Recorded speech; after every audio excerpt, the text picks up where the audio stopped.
വീണ്ടും വരുന്നവനായ യേശുക്രിസ്തുവിന്റെ നാമത്തിൽ സ്നേഹവന്ദനം. ഇന്ന് നമുക്ക് ഒരുമിച്ച് നമ്മുടെ ദൈവത്തെ ആരാധിക്കുവാനും മഹത്വപ്പെടുത്തുവാനും കൃപ നൽകി. എന്നാൽ വീണ്ടും നാം നമ്മുടെ ദൈവത്തെ ഏത് പ്രതികൂല ഘട്ടങ്ങളിലും പ്രയാസ സമയങ്ങളിലും ഒരുപോലെ സന്തോഷത്തോടെ ആരാധിക്കുവാൻ ഇടയായി തീരേണ്ടതിനായിരിക്കുന്ന വിശുദ്ധ വചനം ധ്യാനത്തിന് വേണ്ടിയാണ് നാം ജീവിക്കുന്നത്. പ്രിയപ്പെട്ടവരെ, ദൈവം നമ്മളെ സ്നേഹിച്ച് നമ്മെ വീണ്ടെടുത്ത് നമുക്ക് പ്രാണനെ നൽകി, എന്ന് വെച്ചാൽ നിത്യജീവനം നൽകി നാം ഓരോരുത്തരും കർത്താവിൻ്റെ മക്കളായി സ്വർഗത്തിലേക്ക് പോകുവാൻ അല്ലെങ്കിൽ കർത്താവിനെ കാണുവാൻ കാത്തിരിക്കുന്ന ഒരു മണവാട്ടിയാണ്. മണവാട്ടിയായ ഞാൻ മണവാളനായ കർത്താവിന് വേണ്ടി തന്നെത്താൻ ഒരുങ്ങി കളങ്കപ്പെടാതെ വണ്ണം, കളങ്കപ്പെടാൻ സാധ്യതയുള്ള ലോകത്തിൽ കളങ്കപ്പെടാതെ വണ്ണം വിശുദ്ധയും സുപ്രവുമായിട്ട് തൻ്റെ മണവാളനെ വരവേൽക്കുവാൻ ഒരുങ്ങിയിരിക്കുന്നവരാണ്. അതേത് നിമിഷം സംഭവിക്കും എന്നുള്ള കാര്യം കർത്താവ് തന്നെ പറയുന്ന വേദഭാഗങ്ങൾ, ഒന്ന് രണ്ട് കാര്യങ്ങൾ ചിന്തിച്ചുകൊണ്ട് നമുക്ക് മുമ്പോട്ട് പോകുവാൻ തക്കണം ആഗ്രഹിക്കുന്നു. വിശുദ്ധ വേദപുസ്തകത്തിൽ മർക്കോസിന് എഴുതിയ സുവിശേഷം അതിൻ്റെ 13-ാമത്തെ അധ്യായത്തിൽ ഒരു വേദഭാഗം വായിക്കുവാൻ ആഗ്രഹിക്കുന്നത്. അതിൻ്റെ 13-ാമത്തെ വേദഭാഗം നമുക്ക് കാണുവാൻ കഴിയുന്നത് ഇങ്ങനെയാണ്: എൻ്റെ നാമനിമിത്തം എല്ലാവരും നിങ്ങളെ പകയ്ക്കും, എന്നാൽ അവസാനത്തോളം സഹിച്ചു നിൽക്കുന്നവൻ രക്ഷിക്കപ്പെടും. ഇവിടെ ഞാൻ അതിനൊരു ഹെഡിങ് കൊടുത്തിരിക്കുന്നത് അന്ത്യത്തോളം വിശ്വസ്തയോടെ സഹിച്ചു നിൽക്കുക എന്നൊരു ഭാഗമായിട്ടാണ് ഞാനിവിടെ ചിന്തിക്കുവാൻ ആഗ്രഹിക്കുന്നത്. ഈ വേദഭാഗത്തെ നാം ചിന്തിക്കുമ്പോഴും കാണുമ്പോഴും നമ്മുടെ ഇടയിൽ രണ്ട് അഭിപ്രായം ഉണ്ട്. രണ്ട് അഭിപ്രായത്തെക്കുറിച്ച് നാം മനസ്സിലാക്കുമ്പോൾ ഈ അടുത്ത സമയത്ത് വളരെ പ്രസിദ്ധനും പ്രസംഗനുമായിരിക്കുന്ന ഒരു സുവിശേഷകനോട് ഞാൻ ഈ വിഷയത്തിൽ സംസാരിച്ചപ്പോൾ അദ്ദേഹത്തിൽ നിന്ന് കേൾക്കാൻ കഴിഞ്ഞതും അത് എൻ്റെ ചിന്തയിലുണ്ടായിരുന്നു, ഞാൻ മനസ്സിലാക്കിയിരിക്കുന്നതുമായ രണ്ട് കാര്യങ്ങളാണ്. ഇവിടെ എൻ്റെ നാമനിമിത്തം എല്ലാവരും നിങ്ങളെ പകയ്ക്കും, എന്നാൽ അവസാനത്തോളം സഹിച്ചു നിൽക്കുന്നവൻ രക്ഷിക്കപ്പെടുമെന്ന് കർത്താവായ യേശുക്രിസ്തു ഒലിവുമലയിലിരുന്ന് തൻ്റെ ശിഷ്യന്മാരോട് സംസാരിക്കുന്ന ചില വേദഭാഗങ്ങളാണ്. കർത്താവായ യേശുക്രിസ്തുവിനെ ദൈവാലയത്തിൻ്റെ കല്ലും അതിൻ്റെ മനോഹരത്വവും കാണിച്ചു കൊടുക്കുന്ന സമയത്ത് അത് സംഭവിക്കുവാനിരിക്കുന്ന കാര്യങ്ങളെക്കുറിച്ച് കർത്താവ് അവരോട് സംസാരിക്കുമ്പോൾ കർത്താവും അവരുമായിട്ട് ഒരുമിച്ച് ഒലിവുമലയിലിരിക്കുന്ന സമയത്ത് ശിഷ്യന്മാർ അത് എപ്പോൾ സംഭവിക്കും, അതിൻ്റെ നാഴികയും സമയത്തെക്കുറിച്ച് ചോദിക്കുമ്പോൾ കർത്താവ് പറയുന്ന മറുപടിയാണ് ഇവിടെ നാം കണ്ട വേദഭാഗം. ആ മറുപടി വളരെ പ്രസിദ്ധമായിരിക്കുന്ന ഒരു വേദഭാഗമാണെന്ന് നാം ചിന്തിക്കണം, മനസ്സിലാക്കണം. മാത്രമല്ല നമ്മുടെ ജീവിതത്തിൽ അത് പ്രധാനമായിട്ട് കാണാം. ഞാൻ ആരംഭത്തിൽ ഓർപ്പിച്ചതുപോലെ രണ്ട് അഭിപ്രായത്തെക്കുറിച്ച് മനസ്സിലാക്കുന്നത്. ഒരഭിപ്രായം ആ സഹോദരനെ അല്ലെങ്കിൽ മറ്റുള്ളവർ പഠിപ്പിക്കുകയും ചിന്തിക്കുകയും ചെയ്യുന്നത് ഇത് യഹൂദന്മാരുമായിട്ടുള്ള ബന്ധത്തിലാണെന്നാണ്. യഹൂദന്മാരുമായിട്ടുള്ള ബന്ധത്തിലാണെന്നാണ് മനസ്സിലാക്കുന്നത് എന്ന് പറയപ്പെടുന്നത്, പഠിപ്പിക്കുന്നത്. എന്നാൽ എനിക്കിന്ന് മനസ്സിലാക്കാൻ കഴിഞ്ഞത് യഹൂദന്മാരുമായിട്ടുള്ള ബന്ധത്തിൽ എന്നുള്ള അല്ല പറഞ്ഞിരിക്കുന്നത്, കർത്താവിന് വേണ്ടി രക്ഷിക്കപ്പെട്ട ദൈവമക്കളെ കുറിച്ചിട്ടുള്ള കാര്യങ്ങളാണ്. അത് എങ്ങനെ അത് മനസ്സിലാക്കാമെന്നുള്ള കാര്യം നാം വ്യക്തമായിട്ട് ചിന്തിക്കേണ്ടത് അവിടെ പ്രാരംഭത്തിൽ കാണുന്നത് എൻ്റെ നാമനിമിത്തം എല്ലാവരും നിങ്ങളെ പകയ്ക്കും എന്ന് വെച്ചാൽ അതിന്റെ അർത്ഥം എന്തുവാ? കർത്താവിന്റെ സഭ ഇവിടുന്ന് എടുക്കപ്പെടുന്നത് വരെ കർത്താവിന്റെ നാമം ഇവിടെ ഉണ്ട്. കർത്താവിന്റെ നാമനിമിത്തം പകയ്ക്കപ്പെടുന്നത് വലിയ നമുക്ക് കാണാൻ കഴിയുന്നുണ്ട്. എന്നെ പകയ്ക്കുന്നു എന്ന് പറഞ്ഞു കഴിഞ്ഞാൽ അതിനകത്ത് ഒത്തിരി ആശ്ചര്യം അർത്ഥമുണ്ട്. ഈ കാലഘട്ടങ്ങളിൽ അത് നടക്കുന്നുമുണ്ട് എന്നുള്ള കാര്യം വ്യക്തമായിട്ട് മനസ്സിലാക്കണം. ഇത് കർത്താവിന്റെ സ്ഥലം സഭ അല്ലെങ്കിൽ കർത്താവിന്റെ സഭയുടെ ഉൾപ്രാവണത്തിന് മുമ്പ് സംഭവിക്കുന്ന കാര്യങ്ങളാണ്. ദൈവമക്കളായ ഞാനും നിങ്ങളും പരാജയപ്പെട്ടു പോകാതിരിക്കാൻ പ്രത്യാശയുള്ളവരായി വിശുദ്ധ ജീവിതം നയിക്കുവാൻ വേണ്ടിയാണ് കർത്താവ് പറഞ്ഞിരിക്കുന്നത്. ആരെയും പേടിപ്പിക്കാനോ ആരെയും തള്ളിക്കളയാനോ അല്ലെങ്കിൽ അങ്ങനെയുള്ള ഏതെങ്കിലും മനോഭാവത്തിലല്ല കർത്താവ് പറഞ്ഞത്. നിങ്ങൾ തെറ്റിപ്പോകാതിരിക്കേണ്ടതിന് വേണ്ടി, നിങ്ങൾ അകപ്പെട്ടു പോകുവാൻ, അപകടപ്പെട്ടു പോകുവാൻ, ദൈവത്തിൽ നിന്ന് പിന്മാറിപ്പോകുവാൻ സാധ്യതയുണ്ട്. ആ സാധ്യത ഉള്ള സ്ഥലത്ത് അങ്ങനെ സംഭവിക്കാതിരിക്കാൻ വേണ്ടി പല അനുഭവങ്ങളും പല സാഹചര്യങ്ങളും പല സിറ്റുവേഷനും നിങ്ങളുടെ മുമ്പാകെ വരുമ്പോഴും നിങ്ങൾ ഇതൊക്കെയും ഞാൻ പറഞ്ഞു എന്നുള്ള കാര്യം ഓർമ്മ വയ്ക്കണമെന്നുള്ള അതേ സംഭവത്തിന് നമുക്ക് അപ്പോസ്തലനായ പൗലോസിന്റെ ജീവിതവുമായി ബന്ധപ്പെട്ട് 2 തിമോഥെയോസിന്റെ ലേഖനം 3-ാം അധ്യായത്തിൽ ചെല്ലുമ്പോൾ അന്ത്യകാലം വന്നെത്തിയിരിക്കുന്നവർക്ക് അന്ത്യകാലത്തെ കുറിച്ച് 3-ാം അധ്യായത്തിന്റെ 1-ാമത്തെ വേദഭാഗം തൊട്ട് അപ്പോസ്തലനായ പൗലോസ് തന്റെ ഒടുവിലത്തെ ലേഖനമായ തിമോഥെയോസിന്റെ 2-ാമത്തെ ലേഖനത്തില് നമുക്ക് കാണുവാൻ കഴിയുന്നുണ്ട്. തന്റെ നിര്യാണകാലം സമീപിച്ചിരിക്കുന്നതും താൻ എന്താ പറയുന്നത് വിശ്വാസം കാത്ത് നല്ല പോർ പൊരുതു, വിശ്വാസം കാത്ത് ഓട്ടം തികച്ചു, ഇനി നീതിക്കാനുള്ള കിരീടത്തിനായി ഞാൻ കാത്തിരിക്കുന്നു. എന്റെ നിര്യാണ കാലത്തെ കുറിച്ച് പറയുവാണ്. എന്ന് വെച്ചാൽ എന്റെ മരണത്തെ കുറിച്ച് താൻ വെളിപ്പെടുത്തുന്നത് ഓരോ വിശ്വാസികളുടെ അത് പറയുന്നത് എന്താണ്? തൊട്ട് താഴെ പറഞ്ഞത് അപ്പോസ്തലനായ പൗലോസ് എനിക്ക് മാത്രമല്ല കർത്താവിൽ പ്രിയം വച്ചിരിക്കുന്ന ഏവർക്കുമുള്ളത് എന്ന് വെച്ചാൽ കർത്താവ് എന്ന മണവാളന് വേണ്ടി തന്നെത്താൻ ഒരുക്കി കാത്തിരിക്കുന്ന ഇപ്രകാരമുള്ള ലോക സംഭവങ്ങളുടെ മുമ്പാകെ പരാജയപ്പെട്ടു പോകാതിരിക്കുന്ന എല്ലാവർക്കും വേണ്ടിയാണ്. കഴിഞ്ഞ ദിവസങ്ങളിൽ ബൈബിൾ ക്ലാസ്സുകളിൽ നാം വ്യക്തമായിട്ട് രക്ഷിതായിരിക്കുന്ന സന്ദേശങ്ങൾ മനോഹരമായി കേട്ടിട്ടുണ്ട്. രക്ഷിക്കപ്പെട്ടവർ സ്വർഗത്തിൽ പോവും, പക്ഷെ പ്രതിഫലത്തിനുള്ള കാര്യങ്ങൾ വ്യത്യാസമുണ്ട്. മണവാളന് ഇഷ്ടപ്പെട്ട മണവാട്ടികളുണ്ട്, മണവാട്ടികളുമുണ്ട്. കുടുംബജീവിതത്തിലെ വ്യക്തിപരമായിട്ട് നമുക്ക് മനസ്സിലാക്കാൻ കഴിയും. ഞാൻ ഈ ഭാഗത്ത് നിന്നുകൊണ്ട് ചില കാര്യങ്ങൾ ഓർമ്മപ്പെടുത്തട്ടെ. ഇവിടെ എന്റെ നാമം നിമിത്തം എല്ലാവരും നിങ്ങളെ പകയ്ക്കും എന്ന് പറയുന്നുണ്ട്. എന്നാൽ അവസാനത്തോളം സഹിച്ചു നിൽക്കുന്നവൻ രക്ഷിക്കപ്പെടും. എന്താണ് ഈ അവസാനം? പലർക്കും പല അഭിപ്രായങ്ങളുണ്ട്. എന്താണ് അവസാനം? മറുപടി നമ്മൾ തന്നെ പറഞ്ഞിരിക്കണം. അവസാനം എന്താണ്? നമ്മളെല്ലാവരും ചിന്തിക്കുന്നത് കർത്താവിന്റെ വരവ് സമയം അല്ലെങ്കിൽ ലോകാവസാന സമയം തീർന്നോ? ഒരു മനുഷ്യന്റെ ശരീരത്തിൽ നിന്ന് അവന്റെ പ്രാണൻ അവനെ വിട്ടുപോകുമ്പോൾ അവസാനമാണ്. ആ പ്രാണൻ വിട്ടുപോകുന്നത് വരെ അവൻ ക്രിസ്തുവിന്റെ വിശ്വാസത്തിൽ ഉറച്ചു നിൽക്കണമെന്നുള്ളതാണ്. അല്ല എങ്കിൽ കർത്താവിന്റെ വരവ് വരെ നമ്മൾ ഈ ഭൂമിയിൽ വിശുദ്ധമായിട്ട് സൂക്ഷിച്ച് നമ്മെ പരിപാലിക്കേണ്ടത് ഈ ഭൂമിയിലാണ്. ഈ ഭൂമിയിലായിരിക്കുമ്പോൾ എന്തുകൊണ്ട് നമ്മെ തന്നെ സൂക്ഷിക്കണം?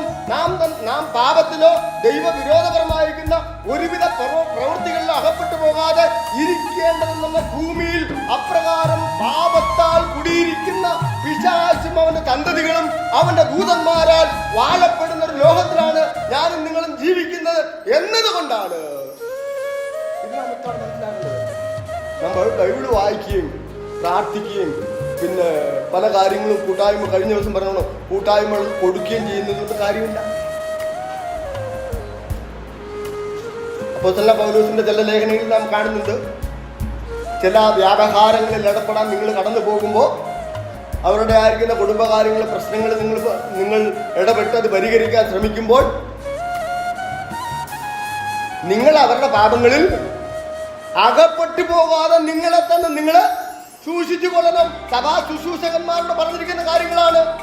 എന്ന് വെച്ചാൽ ഇരുപക്ഷത്തിൽ നിന്നുകൊണ്ട് ഏതെങ്കിലും ഒരു പക്ഷത്തിൽ നിന്നുകൊണ്ട് ഒരാളിന് വേണ്ടി മാത്രം ന്യായം വിധിക്കുന്നവനാകരുത്. ഇരുപക്ഷത്തും കൂടാതെ കർത്താവിന്റെ പക്ഷത്ത് നിന്നുകൊണ്ട് അതിനെ നീതിയോടുകൂടി ന്യായം വിധിക്കണം. നീ നിന്നെ തന്നെ സൂക്ഷിച്ച് കളങ്കപ്പെടാതെ സൂക്ഷിക്കണമെന്നുള്ള കാര്യമാണ്. നാം ആ വിഷയങ്ങളുടെ പ്രാധാന്യത്തിലേക്ക് പോകുവാണെന്ന്. ക്രിസ്തുവിൽ പ്രിയ സഹോദരങ്ങളെ, നമ്മൾ ഇന്ന് ജീവിക്കുന്ന സാഹചര്യത്തെ കുറിച്ച് നോക്കണം.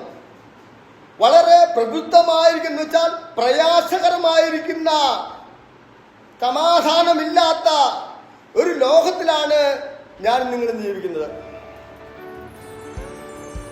ചുറ്റും നോക്കിയാൽ എന്താ ഉള്ളത്?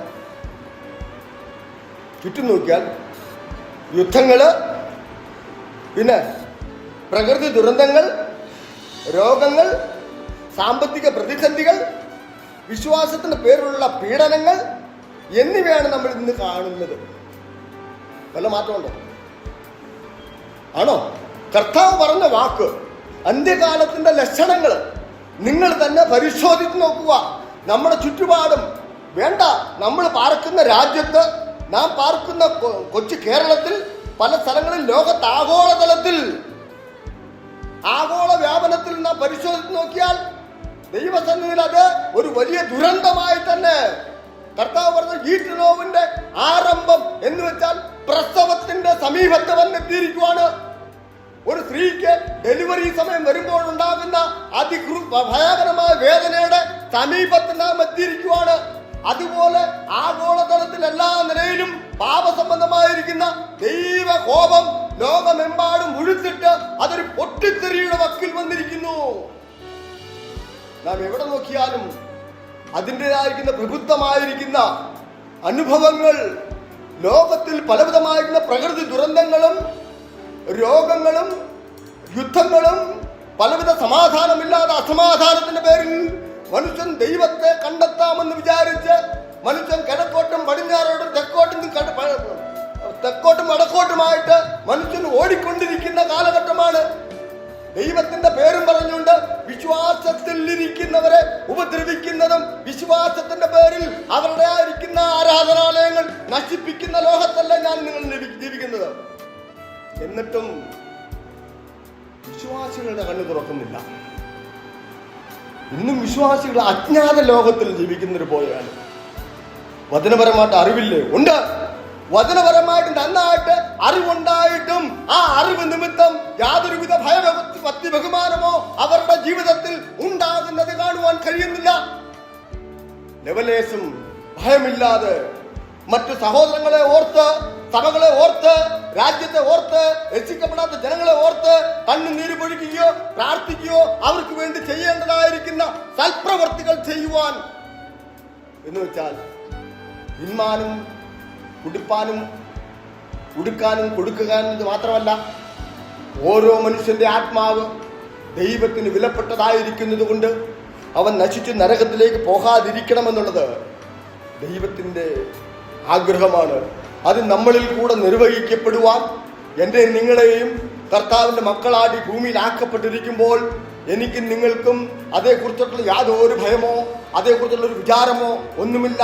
ഞാൻ എങ്ങനെ ജീവിക്കും, ഞാൻ എങ്ങനെ എൻ്റെ കുടുംബം പുലർത്തും എന്ന ആകുലതകളും വ്യാകുലതകളും നിമിത്തം ക്രിസ്തുവിനോടുള്ള ഉടമ്പടികൾ മറന്നുകൊണ്ട് ഞാൻ ദൈവത്തിനായി തിരഞ്ഞെടുക്കപ്പെട്ടിരിക്കുന്ന ഒരു മണവാട്ടിയാണ്, എന്റെ മണവാളന്റെ ആഗമനം അടുത്തിരിക്കുന്നു എന്നുള്ള ഓർമ്മ പോലുമില്ലാതെ നാളേക്ക് വേണ്ടി അത്യാധികം അധ്വാനിക്കുന്ന ഒരു പ്രപഞ്ചത്തെയാണ് എനിക്ക് കാണുവാൻ കഴിയുന്നത്. ദൈവഭയം ഉണ്ടോ എന്ന് ദൈവം സ്വർഗത്തിൽ നോക്കി. ദൈവഭയമുള്ള മനുഷ്യനുണ്ടോ? ഒരുത്തനെ പോലും കാണുന്നില്ല. സകല വ്യക്തികളും ദൈവത്തോട് പാപം ചെയ്ത് ദൈവത്തിന് അകന്നുപോയി സകല ലോകവും ഒന്നടങ്കം പാപത്തിന് അടിമപ്പെട്ടു എന്ന് പറഞ്ഞതുപോലെ കർത്താവായ യേശു ക്രിസ്തുവിൽ ലെവലേശം ഭയമില്ലാതെ വണ്ണം മനുഷ്യൻ പാപത്തിന്റെ പങ്കിലമായ കുഴിയിൽപ്പെട്ടിരിക്കുന്നു. ഈ പശ്ചാത്തലത്തിലാണ് യേശു ഏറ്റവും ഗൗരവമേറിയ ഒരു വാഗ്ദത്ത മുന്നറിയിപ്പും നൽകുന്നത്. ഇത് കാണുന്നത് അവസാനത്തോളം സഹിച്ചു നിൽക്കുന്നവൻ രക്ഷിക്കപ്പെടും എന്നത്. ഇതിൽ നിന്ന് നമുക്ക് 3 പ്രധാന ചിന്തകൾ ചിന്തിക്കുവാൻ ആഗ്രഹിക്കുന്നു. 3 പ്രധാന ചിന്തകൾ. ഒന്ന്, പ്രാരംഭത്തിൽ ഓർപ്പിക്കുന്നു, ഒന്ന്, ക്രിസ്തീയ ജീവിതം പ്രതിസന്ധികൾ നിറഞ്ഞതാണ്. ഇന്ന് അനേകരും ആഗ്രഹിക്കുന്നത് ക്രിസ്തീയ ജീവിതം അനുഗ്രഹത്തിന്റെ സമൃദ്ധിയിലാണ് എന്നാണ്. എന്താണ് അനുഗ്രഹമെന്ന് രക്ഷിക്കപ്പെട്ട് സ്നാനപ്പെട്ട് കർത്താവിന്റെ മക്കൾ എന്ന് പറയുന്ന ഭൂരിപക്ഷം ജനങ്ങളോട് ചോദിച്ചാൽ, അനുഗ്രഹത്തെ കുറിച്ച് ചോദിച്ചാൽ അവർ അജ്ഞരാണ്. യാതൊരുവിധ അറിവും വിവേകവും അത് സംബന്ധിച്ചില്ല എന്നുള്ളതാണ്. നമ്മുടേത് മാത്രമല്ല, ലോകത്തിലുള്ള ആഗോളതലത്തിലുള്ള വിശ്വാസികൾ നോക്കുമ്പോൾ അവരുടെ വിശ്വാസ ജീവിതം ഒരു അനുഗ്രഹം എന്ന് പറഞ്ഞാൽ ഈ ഭൂമിയിൽ ലഭിക്കുന്ന സകല അനുഗ്രഹങ്ങളെ കുറിച്ചിട്ടാണ് അവർ പറയുന്നത്. കർത്താവ് യേശു ക്രിസ്തുവിന്റെ വചനം കർത്താവ് തന്നെ ഓർമ്മപ്പെടുത്തുന്നത്. യഹോവ ദൈവം അല്ലെങ്കിൽ കർത്താവ് ദൈവം തന്റെ മക്കൾ ഒരുക്കിയിരിക്കുന്നത് മനുഷ്യന്റെ കണ്ണ് കണ്ടിട്ടില്ല, ചെവി കേട്ടിട്ടില്ല എന്നുള്ളതാണ്. അത് അനേകരും പല സമയങ്ങളിൽ അത് ദുർവിനിയോഗം ചെയ്യാറുണ്ട്. ഓരോ നന്മകളും അവരുടെ ജീവിതത്തിൽ അവർക്ക് ലഭിക്കുമ്പോൾ അത് മനുഷ്യന്റെ കണ്ണ് കണ്ടിട്ടില്ല, ചെവി കേട്ടിട്ടില്ല എന്നുള്ളൊരു പ്രമാണത്തിലേക്കാണ് അവർ നിന്നെത്തുന്നത്. എന്നാൽ എന്റെ പ്രിയപ്പെട്ടവരെ, അത് ഈ ലോകത്തിലുള്ള നന്മകളെ കുറിച്ചല്ല. ലോകത്തിലുള്ള സകല വസ്തുവകകളും മനുഷ്യൻ കണ്ടതാണ്, മനുഷ്യൻ കാണുന്നതാണ്, മനുഷ്യൻ നിർമ്മിക്കുന്നതാണ്. എന്നാൽ മനുഷ്യൻ നിർമ്മിക്കാത്തതും മനുഷ്യൻ കണ്ടിട്ടില്ലാത്തതുമായിരിക്കുന്ന സ്വർഗീയ ദൈവത്തിന്റെ അനുഗ്രഹം അനുഗ്രഹം എന്ന് പറഞ്ഞാൽ ദൈവത്തോടു കൂടി ഇരിക്കുവാനുള്ള ഭാഗ്യം. ദൈവം നമുക്കൊരുക്കിയിരിക്കുന്ന നന്മകൾ മനുഷ്യന്റെ കണ്ണ് കണ്ടിട്ടില്ല, ചെവി കേട്ടിട്ടുമില്ല. അത് കാണുവാൻ പോകുന്നതേ ഉള്ളൂ. അതിനുവേണ്ടി, ആ അനുഗ്രഹത്തിന് വേണ്ടി മനുഷ്യൻ ഈ ഭൂമിയിൽ എന്ത് ചെയ്യണമെന്നുള്ള കാര്യം ഇവിടെ എല്ലാവരും മറക്കുവാണ്. ക്രിസ്തീയ ജീവിതം പ്രതിസന്ധികൾ നിറഞ്ഞതാണ്. കർത്താവായ യേശു ക്രിസ്തു ഒരിക്കലും തന്റെ അനുഗാമികൾക്ക് എന്ന് വെച്ചാൽ ക്രിസ്ത്യാനികൾക്ക് കഷ്ടപ്പാടുകളില്ലാത്ത ഒരു ആഡംബര ജീവിതം വാഗ്ദാനം ചെയ്തതായിട്ട് നമുക്ക് കാണുവാൻ കഴിയില്ല. കർത്താവ് ആർക്കും ഈ ലോകത്തിൽ ഒരുത്തർക്ക് പോലും ആഡംബരമായിരിക്കുന്ന അല്ലെങ്കിൽ ലോക അനുഗ്രഹങ്ങളായിരിക്കുന്ന ഒരു ജീവിതം ആർക്കും വാഗ്ദാനം ചെയ്തിട്ടില്ല. കർത്താവ് വാഗ്ദാനം ചെയ്തത് എന്താണ്? മറിച്ച് നമുക്ക് കാണാൻ കഴിയുന്നത് എന്താണ്? എന്റെ നാമനിമിത്തം ലോകം നിങ്ങളെ പകയ്ക്കുമെന്നാണ്. അതെന്ത് നമ്മൾ കണ്ടത്? എന്റെ നാമനിമിത്തം എല്ലാവരും നിങ്ങളെ പകയ്ക്കും. എന്താണ് പക? എന്താണ് പകയ്ക്കുന്നത്? എന്തെങ്കിലും തെറ്റുകുറ്റങ്ങൾ ചെയ്തിട്ടാണോ? എന്തെങ്കിലും മറ്റ് പാപപരമായിരിക്കുന്ന പ്രവൃത്തികൾ ചെയ്തിട്ടാണോ പകയ്ക്കുന്നത്? കർത്താവ് പറഞ്ഞത് എന്താണ് നമുക്കറിയാം. നിങ്ങൾ പാപം ചെയ്തിട്ട് അടികൊള്ളുന്നത് കൊണ്ട് എന്ത് പ്രയോജനം? പാപം ചെയ്യാതെ നീതിമാനായിരുന്നത് കൊണ്ട് അടികൊള്ളണം. എങ്ങനെയാണ് ഭയക്കുന്നത്? ദൈവത്തിന്റെ ദാസന്മാര്, ദൈവത്തിന്റെ അപ്പോസ്തലന്മാര്, കാലാന്തരങ്ങളിൽ ദൈവത്തിന്റെ മക്കളായിരിക്കുന്ന വിശ്വാസികൾ അനേകരും ഈ പകയ്ക്കകത്ത് അകപ്പെട്ടിട്ടുണ്ട്. ഇന്നും അകപ്പെട്ടുകൊണ്ടിരിക്കുന്നു. എന്തുകൊണ്ടാ? അവർ നീതിമാനും വിശുദ്ധനുമായ സകല ലോക പ്രപഞ്ചത്തെയും ചരാചരങ്ങളെ നിർമ്മിച്ചവനും സകല ലോക മനുഷ്യരും പാപം ചെയ്ത് ദൈവത്തിന് നഷ്ടപ്പെട്ടവർ തന്നെത്താൻ സമർപ്പിതനായി, കൈകാലുകൾ കെട്ടപ്പെട്ടവനായി, മൂന്നാണികളാൽ തകർക്കപ്പെട്ടവനായി, മരിച്ചു അടക്കപ്പെട്ട് ജീവിക്കുന്ന യേശു ക്രിസ്തുവിന്റെ രക്തത്താൽ വീണ്ടെടുക്കപ്പെട്ട് രക്ഷിക്കപ്പെട്ട് ക്രിസ്തുവിൽ ജീവിക്കുന്നത് കൊണ്ട് അവരെ പകയ്ക്കുന്നു, മറ്റൊരു കാരണത്തിലുമല്ല. അതുകൊണ്ട് എന്താ സംഭവിക്കുന്നറിയാമോ? അവരെ പകയ്ക്കുന്നതിന്റെ കാരണം അവർ ഈ ലോകത്തിലുള്ള അനീതിപരമായിരിക്കുന്ന പ്രവൃത്തികളും ദൈവത്തിന് വിരുദ്ധമായ അയോഗ്യമായ പ്രവൃത്തികളും കാണുമ്പോൾ അവർക്കത് സഹിക്കാൻ കഴിയില്ല.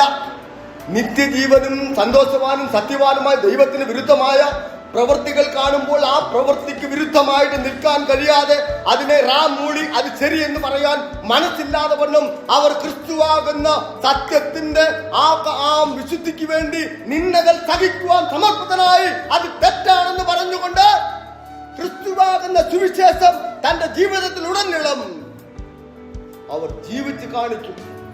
ജീവിച്ച് കാണിക്കുമ്പോഴാണ് അവർക്ക് ലോകത്താലുള്ള പകയ്ക്കുന്ന നിലയിലുള്ള ഉപദ്രവങ്ങൾ സംഭവിക്കുന്നത്.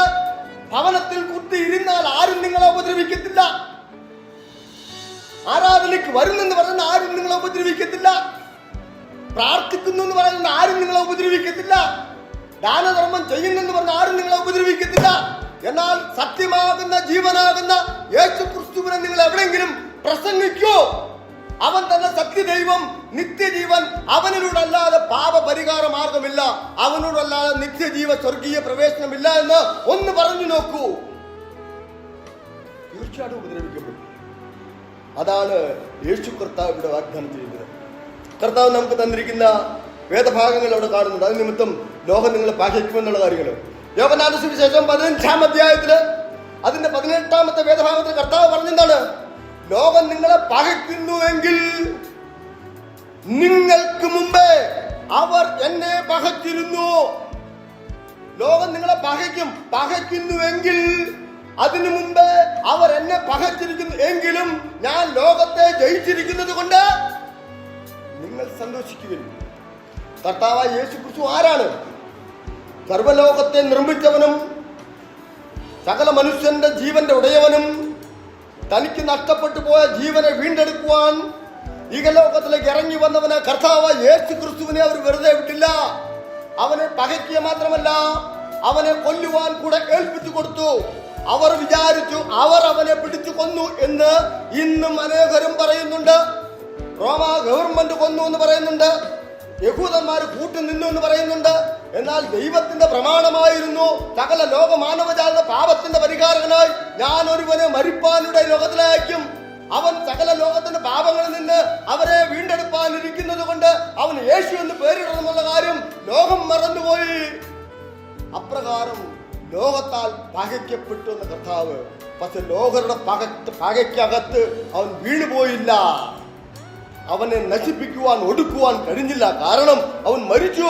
അവൻ പറഞ്ഞതുപോലെ ഈ മന്ദിരം പൊളിപ്പിൽ ഞാൻ 3 നാൾ കൊണ്ട് പണിയുമെന്ന് പറഞ്ഞതുപോലെ ആ 3-ാം നാള് തന്റെ ശരീരത്തെ പൂർണ്ണമായിട്ട് പാപമില്ലാത്ത ദൈവത്തിന് സമമായ ശരീരത്തെ സ്വീകരിച്ചുകൊണ്ട് ഉയർത്തെഴുന്നേറ്റ് ലോകത്തിന് എന്നേക്കുമായ ഒരു നിത്യ സന്തോഷം ഒരുക്കിയിരിക്കുകയാണ് പ്രിയരെ. അങ്ങനെയുള്ളൊരു കർത്താവിനെയാണ് നാം കാണുന്നത്. എങ്ങനെയാണ് ലോകം നമ്മളെ പകയ്ക്കുന്നത് നമുക്ക് കണ്ടു. നമ്മുടെ കർത്താവായ യേശു ക്രിസ്തുവിൽ വിശുദ്ധ ജീവിതം നയിക്കുമ്പോഴാണ് ലോകം നമ്മളെ പകയ്ക്കുന്നത്. ആ കാര്യം നാം മറക്കരുത്. നമ്മൾ ലോകത്തിന്റെ ആചാരങ്ങളും അധർമ്മങ്ങൾക്കും എതിരെ ക്രിസ്തീയ മൂല്യങ്ങളോടെ ജീവിക്കുമ്പോൾ പ്രതിസന്ധികളും അവഗണനകളും സ്വാഭാവികമാണ്. പ്രതിസന്ധികളും അപകടങ്ങളും അപകടപ്പെടുത്തുന്നതും സ്വാഭാവികമാണ്. അതിനെതിരെ പ്രതികരിക്കുവാൻ നമുക്ക് അവകാശമില്ല എന്താണ് പറയാൻ കാരണം? മത്തായി സുവിശേഷം 5-ാം അധ്യായത്തില് ഗിരിപ്രഭാഷണത്തിൽ 5-ാം അധ്യായത്തിന് 14-ാമത്തെ വേദഭാഗം നാം വായിക്കുവാൻ കാണുമ്പോൾ എന്താ പറഞ്ഞത്? കർത്താവ് പറഞ്ഞു, നിങ്ങൾ ലോകത്തിന്റെ വെളിച്ചമാണ്. വെളിച്ചത്തിന് പ്രതികരണമില്ല. ഇരുളിന്റെ പ്രവൃത്തി വെളിച്ചത്തിന് ചെയ്യുവാൻ കഴിയുകയില്ല. നിങ്ങൾ ലോകത്തിന്റെ വെളിച്ചമാണ്. സകലരും അന്ധകാരത്തിലിരിക്കുമ്പോൾ അവർക്ക് പ്രകാശം കാണിക്കേണ്ട വ്യക്തിത്വങ്ങളാണ് നിങ്ങൾ ഓരോരുത്തരും. അത് നിങ്ങൾ മനസ്സിലാക്കണം. വെളിച്ചം ഒരുപാടില്ല, വെളിച്ചം അനുഭവിക്കുന്നവർ ഒരുപാടുണ്ട്. നാം മനസ്സിലാക്കേണ്ടത് ഒരു വഴിവിളക്ക് എന്താണ്? ഹൈമാസ്. ഒരു ഹൈമാസിന്റെ ലൈറ്റ് പനുവേലില് സ്ഥാപിക്കപ്പെട്ടിട്ടുണ്ട്. ഈ ഹൈമാസിന്റെ വെളിച്ചം അനുഭവിക്കുന്നവർ എത്ര പേരാണ്? അനേകരാണ്. പക്ഷെ എത്ര ഹൈമാസ് ഉണ്ട്? ഒരേ ഒരു ഹൈമാസേ ഉള്ളൂ. എന്ന് പറഞ്ഞതുപോലെ നമ്മുടെ ഇടയിൽ പാപത്തിന്റെ അന്ധകാരത്തിലിരിക്കുന്നവർ 100-ലധികം ആൾക്കാര്, 1000-ലധികം ആൾക്കാര്, ലക്ഷത്തിലധികം ആൾക്കാര്. എന്നാൽ അവർക്ക് വെളിച്ചം പകർന്നു കൊടുക്കുവാൻ ആദ്യമേ പറയട്ടെ, യോഹന്നാന്റെ സുവിശേഷം 8-ാം അധ്യായത്തിൽ നാം കാണുന്നത്, ഞാൻ ലോകത്തിന്റെ വെളിച്ചം. അതുപോലെ കർത്താവ് പറയാൻ, നിങ്ങൾ ലോകത്തിന്റെ വെളിച്ചം. അവർ നിങ്ങളെ പകിക്കും. അപ്പോഴും നിങ്ങളുടെ ജോലി പ്രകാശം പരത്തുക എന്നുള്ളതാണ്. മിന്നാമിനിങ്ങിനെ കണ്ടിട്ടുണ്ടല്ലോ. മിന്നാമിനിങ്ങിനെ കാണാത്തവർ പുതിയ തലമുറകൾ അനേകരെ കണ്ടിട്ടില്ല. മിന്നാമിനിങ് കണ്ടിട്ടുണ്ടോ? ഉണ്ടല്ലോ. മിന്നാമിനിങ്ങിന്റെ ജോലി എന്തുവാ? രാത്രിയിൽ പറക്കുക, വെളിച്ചം പുറപ്പെടുവിക്കും. തന്റെ ഉപജീവനത്തിന് വേണ്ടിയാണ് താൻ വെളിച്ചം പുറപ്പെടുവിക്കുന്നതെങ്കിൽ തന്നെ ആ മിന്നാമിനിങ്ങിനെ ചില കുരുവികൾ മണ്ണുകൊണ്ട് കൂടുണ്ടാക്കിയിട്ട് അതിനകത്ത് ചെളി കൊണ്ടുവന്ന് പുതച്ചു വെച്ചിട്ട് ഈ മിന്നാമിനിങ്ങിനെ കൊണ്ടുവന്നിട്ട് അതിന്റെ തല കൊണ്ടുവന്ന് ആ ചേറിനകത്തോട് പുതച്ചു വെക്കും. 2-3 മിന്നാമിനിങ്ങിനെ കൊണ്ടുവെക്കും. അപ്പോൾ ഈ മിന്നാമിനിങ് എന്ത് ചെയ്യും? നിങ്ങൾ കണ്ടിട്ടുണ്ടോ? ഞാൻ കണ്ടിട്ടുള്ളതെന്ന് പറഞ്ഞതാ. ഈ മിന്നാമിനിങ് അന്നത്തെ ദിവസം മൊത്തം അവിടെ നിന്ന് കത്തിയണഞ്ഞിരിക്കും. ആ പക്ഷികൾക്ക് വെളിച്ചം കാണാൻ വേണ്ടി ഈ മിന്നാമിനുങ്ങ് പ്രകാശിച്ചു കൊണ്ടിരിക്കും. അങ്ങനെ പ്രകാശിച്ച് അത് എരിഞ്ഞു തീരുന്ന ഒരു മണ്ണെണ്ണ വിളക്ക് പോലെയാണ് ഒരു വിശ്വാസിയുടെ ജീവിതം. അങ്ങനെ ആയിരിക്കണം. അനേകരും നമ്മളെ കെടുത്തുവാൻ ശ്രമിക്കും, ഉപദ്രവിക്കാൻ ശ്രമിക്കും, യേശുക്രിസ്തു നാമത്തിൽ ഭാഗിക്കും. അപ്പോഴും ഞാൻ പ്രകാശിതനാണോ എന്ന് എന്റെ ജീവിതം ഞാൻ പരിശോധിക്കണം.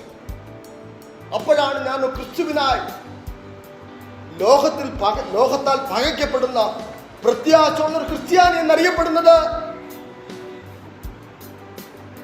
അങ്ങനെ ഞാൻ ഒരു നാൾ രക്ഷിക്കപ്പെടുന്ന കാര്യത്തെ കുറിച്ച് പറയുന്നത് അത് സ്വാഭാവികമാണ്. കണ്ടു കഴിഞ്ഞിരിക്കുന്നത് ഇന്ന് ആഗോളതലത്തിൽ സഭ നേരിടുന്ന വെല്ലുവിളികളും ഉപദ്രവങ്ങളും അതുപോലെ വലുതാണ് പ്രിയപ്പെട്ടവരെ. 1-2 വേദഭാഗം അതുമായി ബന്ധപ്പെട്ട് വായിക്കുവാൻ വേഗത്തിൽ ചിന്തിക്കുന്ന ആമോസിന് എഴുതിയ പുസ്തകം, ആമോസിന് എഴുതിയ ലേഖനം 5-ാം അധ്യായം.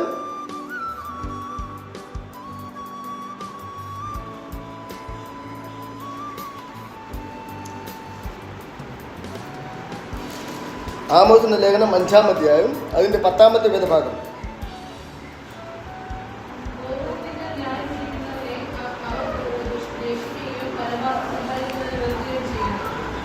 അഞ്ചാം അധ്യായത്തിന്റെ 10-ാമത്തെ വേദഭാഗം നാം കണ്ടത് എന്താണെന്ന് അറിയാമോ? ഗോപുരത്തിങ്കൽ ന്യായം വിധിക്കുന്നവനെ അവർ ദുഷിക്കുകയും പരമാർത്ഥം സംസാരിക്കുന്നത് വെറുക്കുകയും ചെയ്യുന്നു. എന്താണ് ഇവിടെ നാം കാണുന്നത്? ആമോസ് പറഞ്ഞു, ഗോപുരത്തിങ്കൽ ന്യായം വിധിക്കുന്നവനെ അവർ ദുഷിക്കുകയും പരമാർത്ഥം സംസാരിക്കുന്നവനെ വെറുക്കുകയും ചെയ്യുന്നു എന്നുള്ളത്.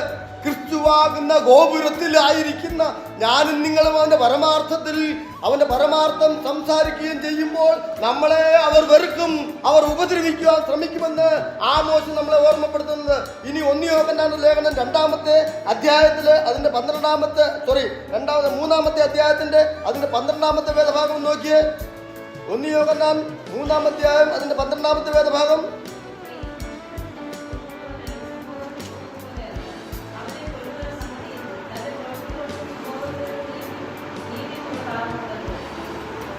ഇവിടെ സഹോദരന്മാരെ സംബന്ധിച്ച് പറയുന്നത് കയീനെയും കാബേലിനെ കുറിച്ച് പറയുന്ന കാര്യമാണ്. എന്താണ് കണ്ടത്?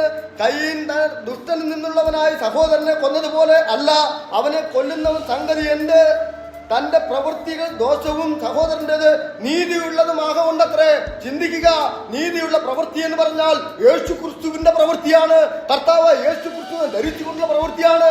അത് നാം ആഗോളത്തിൽ ബൈബിൾ മൊത്തത്തിൽ പഠിക്കുന്നുണ്ട്. ഒന്നാമത് നാം കാണുന്നത് റോമാലേഖനം 10-ാം അധ്യായത്തില് അതിന്റെ 13-14 വേദഭാഗം കാണുന്നത് ക്രിസ്തുയേശുവിന്റെ സുവിശേഷം സംസാരിക്കുന്നവരെ കുറിച്ച്, നന്മ സുവിശേഷിക്കുന്നവരുടെ കാൽ എത്ര മനോഹരം. അത് ഒന്നാമത്തെ പ്രവൃത്തിയാണ്.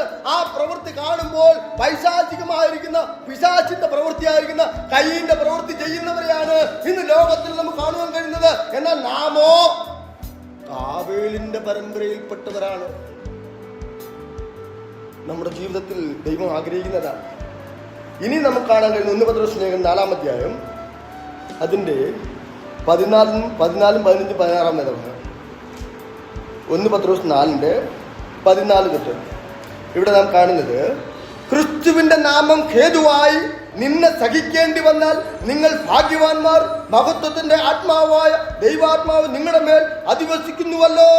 നിങ്ങളിൽ ആരും കൊലപാതകനോ കള്ളനോ ദുഷ്പ്രവർത്തിക്കാരനോ ആയിട്ടല്ല കഷ്ടം സഹിക്കേണ്ടത്, പരകാര്യത്തിൽ ഇടപെടുന്നതിനുമായിട്ടുമല്ല.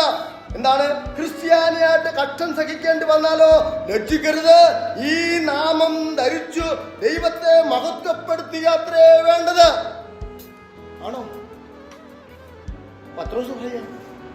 നമ്മുടെ ജീവിതത്തിൽ അങ്ങനെയാണോ? നാം ക്രിസ്ത്യാനിയായിട്ട് കഷ്ടം സഹിക്കുന്നു എന്ന് പറയുന്നത്? ചിന്തിച്ചു കൊള്ളുക. ഞാൻ ക്രിസ്തുവിനായിട്ട് ഒരുക്കപ്പെട്ട മണവാട്ടി ആണെങ്കിൽ മണവാളന്റെ ഇഷ്ടപ്രകാരം ജീവിക്കുന്നവരായിരിക്കും.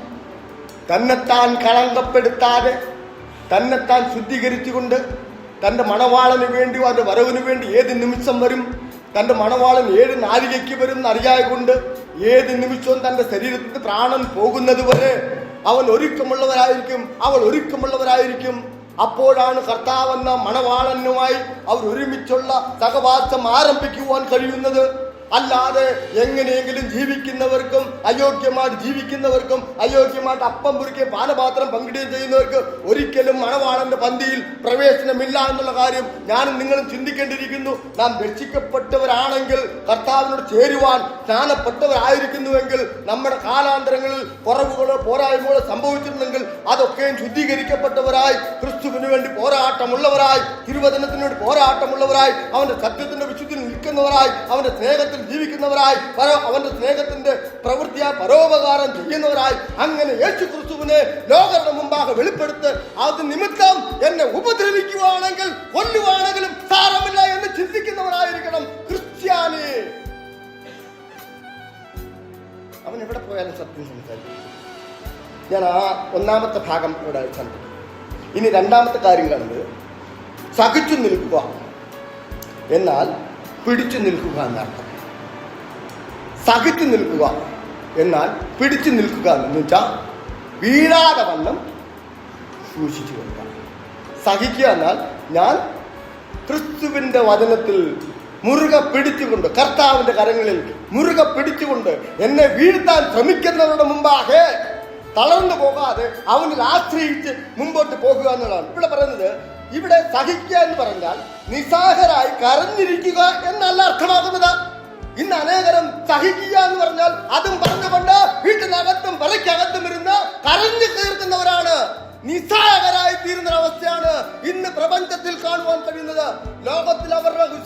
ജീവിതം പരാജയമാണെന്ന് ഓർപ്പിക്കട്ടെ.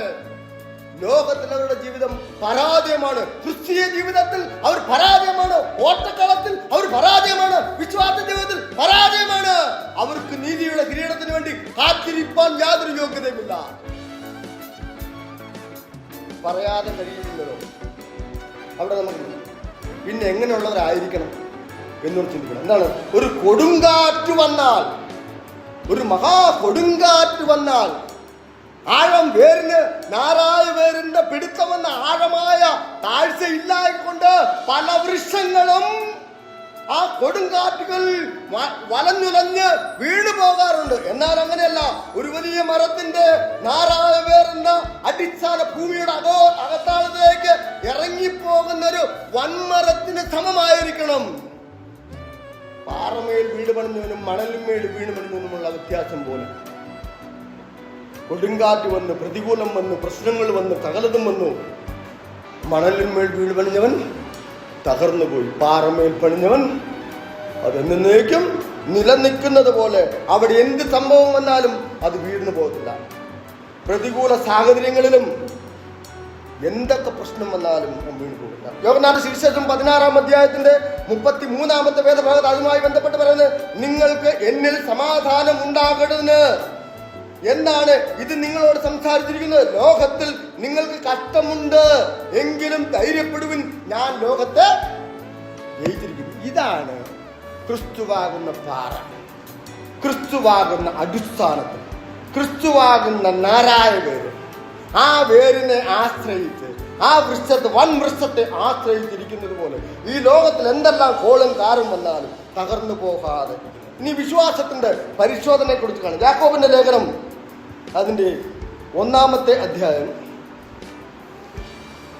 യാക്കോബിന്റെ ലേഖനം 1-ാം അധ്യായം അതിന്റെ 12-ാമത്തെ വേദഭാഗത്തിൽ എന്താണെന്ന് നോക്കിയേ.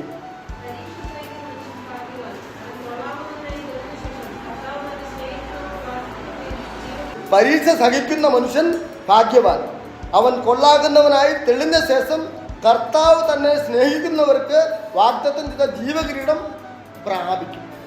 അതുമായി ബന്ധപ്പെട്ടാണ് നാം 12-ാമത്തെ വേദഭാഗം നമുക്ക് കാണുവാൻ കഴിയുന്നത്. എന്താണ് 12-ാമത്തെ അധ്യായത്തിൽ നാം കണ്ട വേദഭാഗത്തിൽ, തളർന്ന കൈയും നമ്മുടെ കാലുകളും ക്രിസ്തുയേശുവിൽ നിവർത്തണം. ജീവകിരീടം നമ്മുടെ ജീവിതത്തിൽ നാം പ്രാപിക്കണമെങ്കിൽ നമുക്ക് പരീക്ഷയുണ്ട്. പരീക്ഷയില്ലാത്തവരാരുമില്ല. നമുക്കറിയാം ഈ പരീക്ഷയുടെ കോളിളക്കം ഈ അടുത്ത ദിവസങ്ങളിൽ നാം കണ്ടുകൊണ്ടിരുന്നു. ഞാൻ കഴിഞ്ഞ ചില ദിവസങ്ങളിലൊക്കെ നമ്മുടെ കുഞ്ഞുങ്ങളെ ഓർത്ത് ഡൽഹിയിലായിട്ട് ജന്തർ മന്ദിറിൽ ലക്ഷക്കണക്കിന് കുഞ്ഞുങ്ങളെ കൊണ്ട് ഞാൻ ഒരുപാട് കരഞ്ഞു. പല പ്രാവശ്യം വല്ലാതെ പ്രതികരണ ശേഷി ഉണ്ടായിരുന്നു. കാരണം കുഞ്ഞുങ്ങളുടെ വിദ്യാഭ്യാസത്തിന് വേണ്ടി അധ്വാനിച്ച മാതാപിതാക്കന്മാർക്കും രാപകലില്ലാതെ ഉറക്കമുളച്ച് തലവേദനയും ചെന്നിക്കുത്തുകളും ഒക്കെ ഉണ്ടായിട്ട് പഠിക്കുവാൻ കഷ്ടപ്പെട്ട കുഞ്ഞുങ്ങളെ നമ്മുടെ വീടുകളിൽ നാം കണ്ടു. അവരത്രത്തോളം രാപകലില്ല കഷ്ടപ്പെട്ട് പഠിച്ച് പരീക്ഷ എഴുതിയപ്പോൾ അവർക്ക് ലഭിക്കേണ്ട ആ വിജയം ഒരു അധ്വാനവും ഇല്ലാതെ അവർ ചില ക്വസ്റ്റ്യൻ പേപ്പർ കരസ്ഥമാക്കിക്കൊണ്ട് ഒരു വിദ്യാഭ്യാസം 8-ാം ക്ലാസ് 9-ാം ക്ലാസ് 10-ാം ക്ലാസ് വിദ്യാഭ്യാസമുള്ള ആൾക്കാരൊക്കെ ഈ ഉന്നത വിദ്യാഭ്യാസത്തിൻ്റെ ക്വസ്റ്റ്യൻ പേപ്പർ കരസ്ഥമാക്കി അവരെ അനധികൃതമായി സഹായിച്ചുകൊണ്ട് അവർ പരീക്ഷ എഴുതി പാസ്സായിരിക്കുന്ന കാര്യങ്ങൾ ലക്ഷക്കണക്കിന് കോടിക്കണക്കിന് രൂപ നമ്മുടെ യുവാക്കളും യുവതിമാരും എത്രയോ പേര്, ഏകദേശം 90-ലധികം ആൾക്കാർ ആത്മഹത്യ ചെയ്ത നിമിത്തം ഈ കഴിഞ്ഞ അടുത്ത നിമിഷങ്ങളിൽ തന്നെ 20-ലധികം ആൾക്കാർ കുഞ്ഞുങ്ങളിൽ ആത്മഹത്യ ചെയ്തു.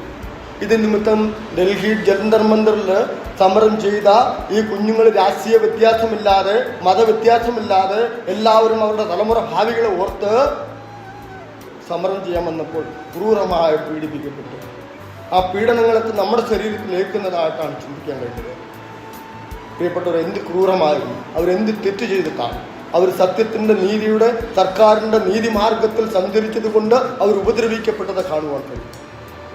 പരീക്ഷ സഹിക്കുന്ന മനുഷ്യന്മാർ ഒരു ക്രിസ്ത്യാനിയെ സംബന്ധിച്ച് ഈ ഉപദ്രവങ്ങളെല്ലാം ഉണ്ട്. ആ പരീക്ഷകൾ സഹിക്കണമെന്നുള്ളതാണ് ദൈവം നമ്മളിൽ നിന്ന് ആഗ്രഹിക്കുന്നത്. റോമാലേഖനം 5-ാം അധ്യായം അതിൻ്റെ 3-4 വേദഭാഗം നമുക്കൊന്ന് ചിന്തിക്കാം. റോമാലേഖനം 5-ാം അധ്യായം അതിൻ്റെ 3-4 വേദഭാഗങ്ങൾ.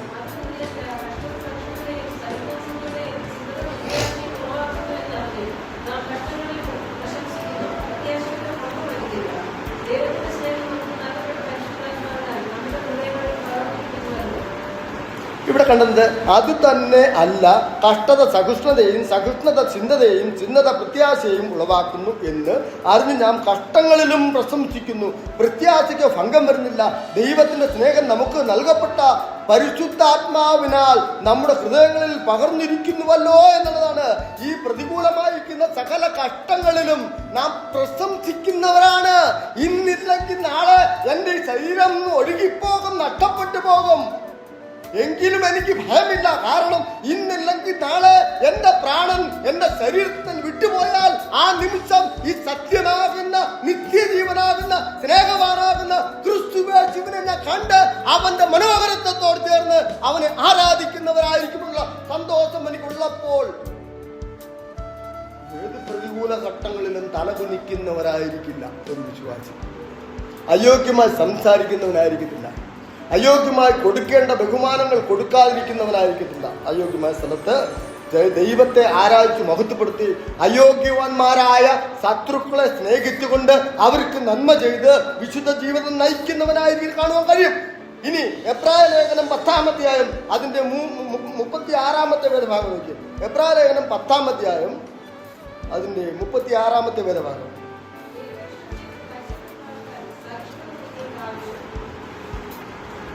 ഇവിടെ നാം കണ്ട വേദഭാഗം എന്താണെന്ന് ഓർത്ത്, ദൈവേഷ്ടം ചെയ്ത് വാഗ്ദത്തം പ്രാപിക്കുവാൻ സഹിഷ്ണുത ഞങ്ങൾക്ക് ആവശ്യം. ഇവിടെ നാം കണ്ടത് എന്താ? ദൈവത്തിന്റെ ഇഷ്ടം ചെയ്ത് വാഗ്ദത്തം പ്രാപിക്കണം. ദൈവ ഇഷ്ടമാണ് നിങ്ങൾ കഷ്ടം അനുഭവിക്കണമെന്നുള്ളത്. നിങ്ങളെ യേശു ക്രിസ്തുവിന്റെ പിൻഗാമികളെന്ന അനുഗാമികളെന്ന ക്രിസ്ത്യാനിയുടെ പദത്തിൽ നിങ്ങളെ ദൈവം തിരഞ്ഞെടുത്തിട്ടുണ്ടെങ്കിൽ കർത്താവ് അനുഭവിച്ച അതേ കഷ്ടങ്ങൾ നിങ്ങൾക്കുണ്ട്.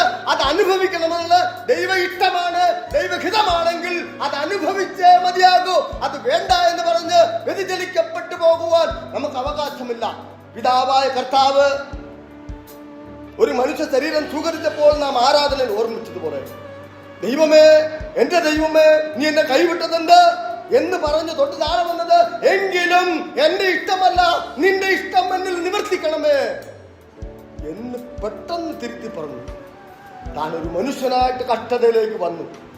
എന്നാൽ ദൈവത്തിന്റെ ഹിതം എന്താണ്, ദൈവത്തിന്റെ ഇഷ്ടം എന്താണെന്ന് മനസ്സിലാക്കിയപ്പോൾ കർത്താവ് ഉടനെ തിരിച്ചു, നിന്റെ ഹിതം എന്താണോ അതെന്നിൽ നിർവഹിക്കണം. പ്രിയപ്പെട്ടവരെ, ഞാൻ നിങ്ങൾ പറയേണ്ട വാക്കുകൾ ഇത് തന്നെയാണ്. ദൈവമേ, നിന്റെ ഹിതമെന്തോ അതെന്നിൽ നിർവഹിക്കപ്പെടണം. അതിനായിട്ടല്ലയോ നമ്മളെ കർത്താവ് തിരഞ്ഞെടുക്കപ്പെട്ടിരിക്കുന്നത്. ആ കാര്യം നാം മറന്നു പോകാതെ വ്യക്തമായിട്ട് നാം ഓർത്ത് അത് അനുസരിക്കേണ്ടവരാണ്. ഇവിടെ നമ്മുടെ ജീവിതത്തിൽ നാം വ്യക്തമായിട്ട് അത് ചിന്തിച്ച് മനസ്സിലാക്കി ദൈവത്തിന് സന്നിധിയിൽ വിശുദ്ധ ജീവിതം നയിക്കുവാൻ കടപ്പെട്ടവരാണ്. അങ്ങനെ നാം കടപ്പെടുന്നുവെങ്കിൽ ദൈവത്തിന് പ്രയോജനകരമായി തീരും എന്ന കാര്യം ഓർമ്മേണ്ട. ദൈവത്തിന് സന്തോഷകരമായ ആരാധനയായി തീരും, സൗരഭ്യമായ ആരാധനയായി തീരും. ഇനി മൂന്നാമത്തെ കാര്യം, മനോഹരമായ വാഗ്ദത്തം. മനോഹരമായ ഒരു വാഗ്ദത്തമാണ് രക്ഷിക്കപ്പെടും എന്നുള്ളത്. മനസ്സിലായല്ലോ? രക്ഷിക്കപ്പെടും എന്ന് നാം എല്ലാവരും പറയുന്നത് എന്താണ്? രക്ഷിക്കപ്പെട്ടു എന്ന് പറയും. സത്യമാണ്. പക്ഷെ യഥാർത്ഥത്തിൽ നാം രക്ഷിക്കപ്പെട്ടോ?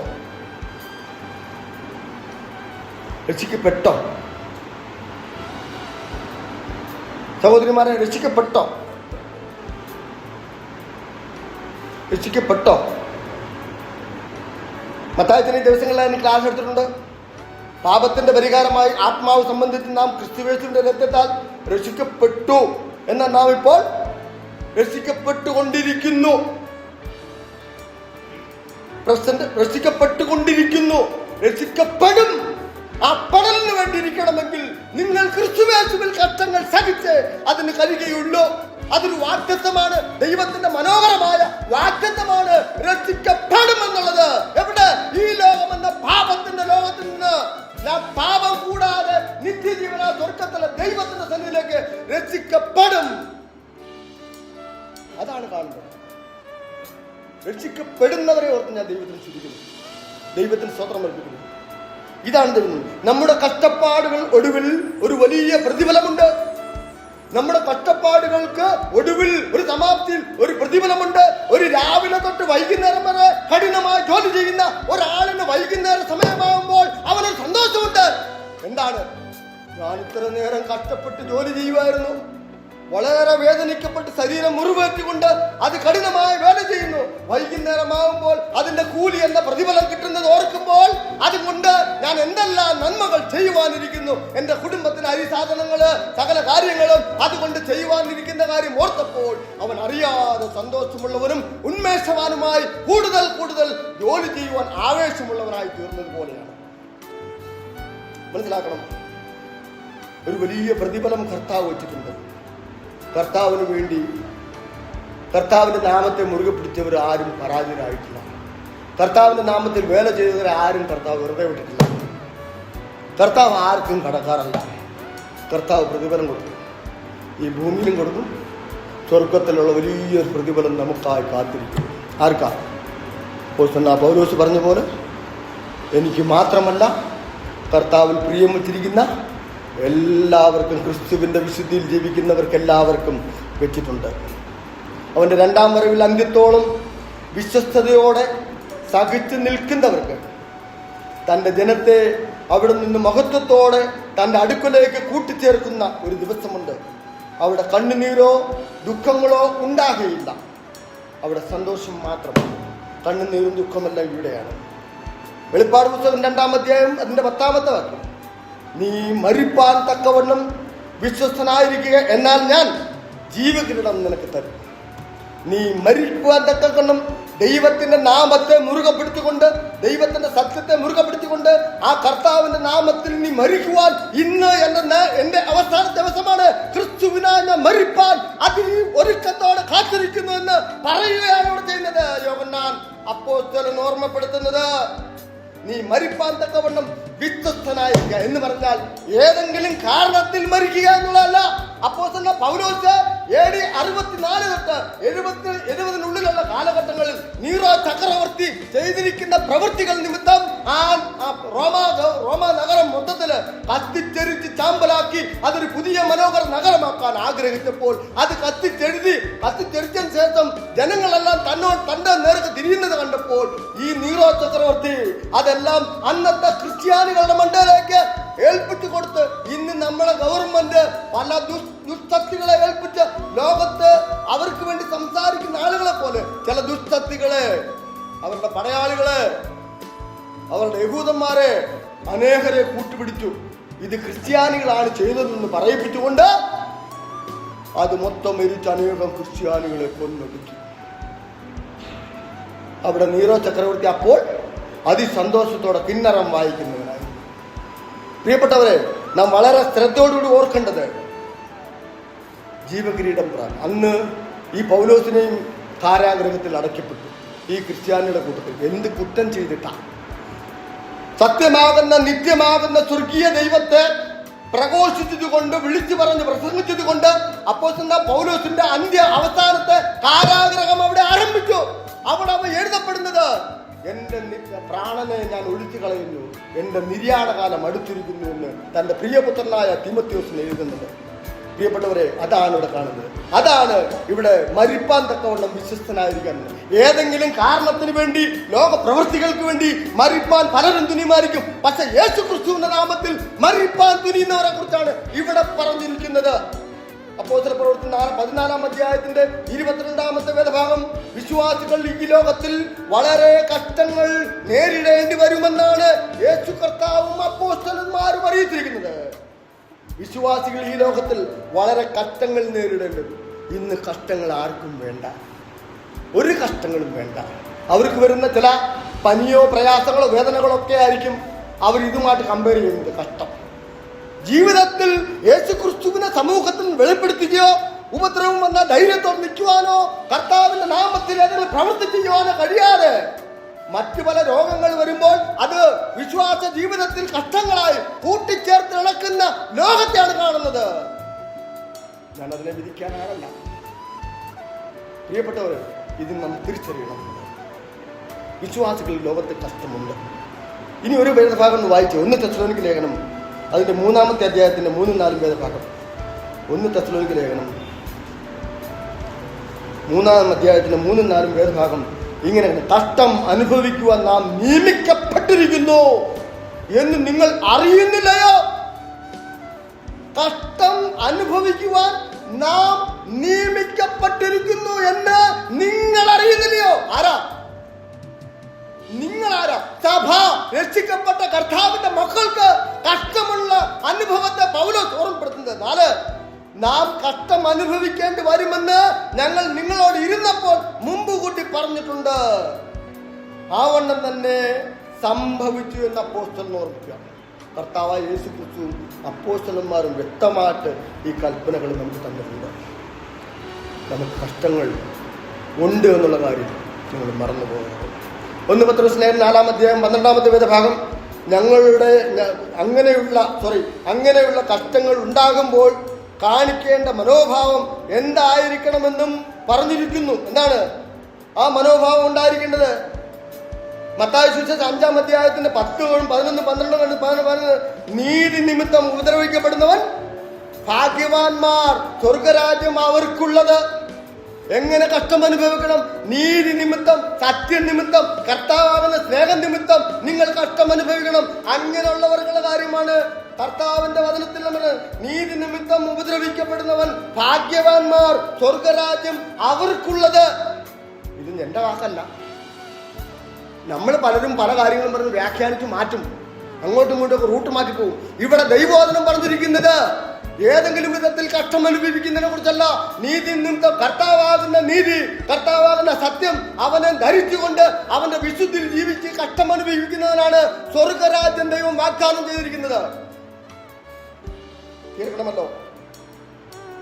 പിന്നെ നമുക്ക് കാണുന്നുണ്ട് 1 പത്രോസ് 4:13 ക്രിസ്തുവിന്റെ കഷ്ടങ്ങൾക്ക് പങ്കുള്ളവരാകുന്തോറും സന്തോഷിച്ചു കൊള്ളുവിനും. എന്റെ വാക്കുകൾ അവസാനിപ്പിക്കണം. ക്രിസ്തുവിന്റെ കഷ്ടങ്ങൾക്ക് പങ്കുള്ളവരാകും തോറും എന്ത് ചെയ്യണം? എവിടാ ഉള്ളത്? ആർക്കാ ഉള്ളത്? ആർക്കാ ഉള്ളത്? കഷ്ടങ്ങൾ നമ്മൾ ഏതെങ്കിലും വിധത്തിൽ ഉപദ്രവവും പരിഹാസം, നിന്ന, പ്രയാസം സഭയിലുള്ള ഏതെങ്കിലും സഹോദരങ്ങൾക്ക് ആദ്യ നിമിത്തം എവിടെ ഉണ്ടാക്കി ഉടനെ പറയും എന്താണ്?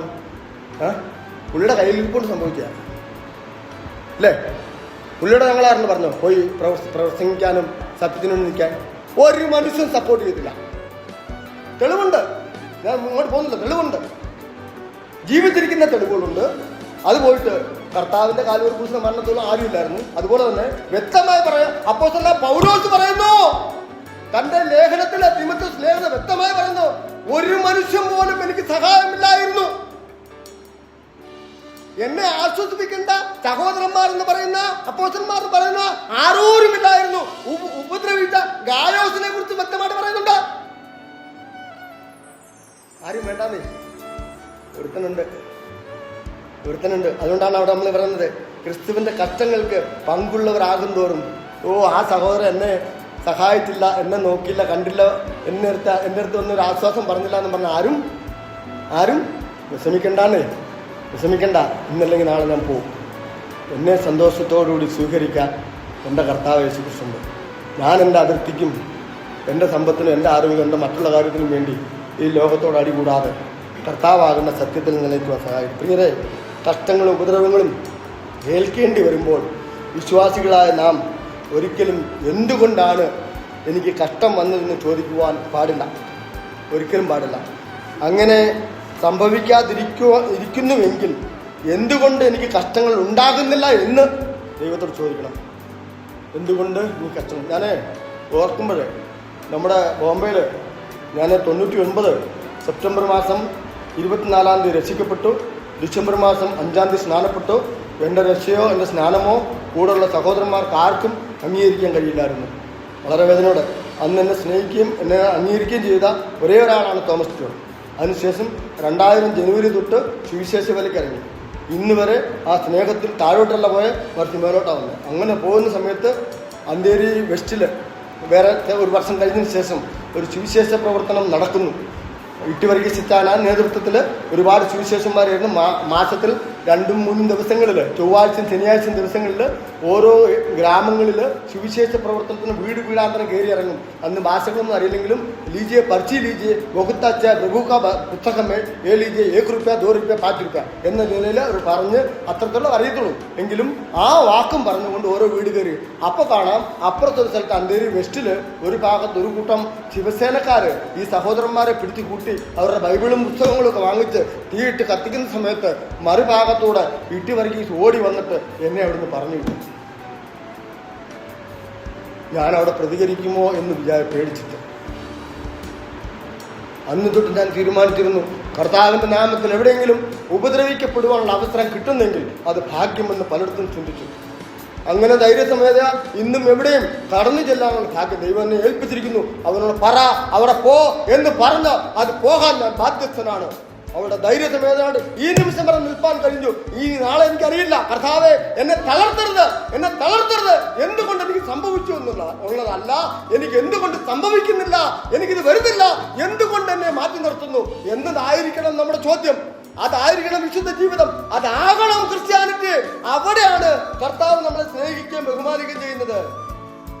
അന്ത്യത്തോളം വിശ്വസ്തയോടെ സഹിച്ചു നിൽക്കുക. എന്റെ നാമനിമിത്തം എല്ലാവരും നിങ്ങളെ പകയ്ക്കും, എന്നാൽ അവസാനത്തോളം സഹിച്ചു നിൽക്കുന്നവർ രക്ഷിക്കപ്പെടും. ദൈവം നിങ്ങളെ അനുഗ്രഹിക്കട്ടെ. കർത്താവ് ഇത്രത്തോളം വചനം സംസാരിപ്പാൻ അനുവദിച്ചോർത്ത് ദൈവത്തെ സ്തുതിക്കുന്നു. എൻ്റെ ജീവിതത്തിൽ ഇതൊന്നും നമുക്ക് പറയാൻ, ഇന്നലെ രാത്രിയിലും ഒരുപാട് പ്രയാസപ്പെട്ട് എന്ത് പറയും, വല്ലാതെ വേദനിച്ച് കിടന്നു. ഇന്ന് രാവിലെയാണ് ദൈവം എനിക്ക് കൃത്യമായിട്ടൊരു വെളിപ്പാട് തന്നത്. ഇത് കുറേ ദിവസം കൊണ്ട് എൻ്റെ മനസ്സിലിരിക്കുവാണ്. ഞാൻ എന്ത് പറയുന്നുള്ള ചിന്തകളിൽ പ്രയാസപ്പെട്ടിരിക്കുന്ന സമയത്ത് തീർച്ചയായിട്ടും ഈ വചനം നിങ്ങൾക്കൊരു അനുഗ്രഹമായിരിക്കുമെന്ന് വിശ്വസിക്കുന്നു. തീർച്ചയായിട്ടും നമ്മുടെ ജീവിതം ക്രിസ്ത്യാനിറ്റിയിലാണോ എന്ന് ഞാനൊന്ന് പരിശോധിക്കുന്നു. ഒരു വാക്ക് ഞാൻ അതുമായി ബന്ധപ്പെട്ട് പറയാൻ ആഗ്രഹിച്ച് ഇപ്പോഴാണെന്ന് ഓർത്തുപോയത്. അതിൻ്റെ ഒടുവിലത്തെ ഒരു വേദഭാഗം നമുക്ക് കാണാൻ കഴിയുന്നുണ്ട്. എന്താണെന്ന് കഴിയുമ്പോൾ അതിൻ്റെ 2 കൊരിന്ത്യർക്ക് ലേഖനമാണെന്ന് തോന്നുന്നു. നോക്കട്ടെ, ഒരു മിനിറ്റ്, അതൊന്ന് പറഞ്ഞിട്ട് ഞാൻ പൊക്കോട്ടെ. 2 കൊരിന്ത്യർ 13-ാം അധ്യായം തന്നെ 5-ാമത്തെ വേദഭാഗം നോക്കി, വേഗത്തിൽ നോക്കി. അത് പറയാതെ പോയി കഴിഞ്ഞാൽ ഒരു വലിയൊരു നഷ്ടമായിരിക്കുന്നതാണ്. 2 കൊരിന്ത്യർ 13-ാം അധ്യായത്തിൻ്റെ അതിൻ്റെ 5-ാമത്തെ വേദഭാഗം.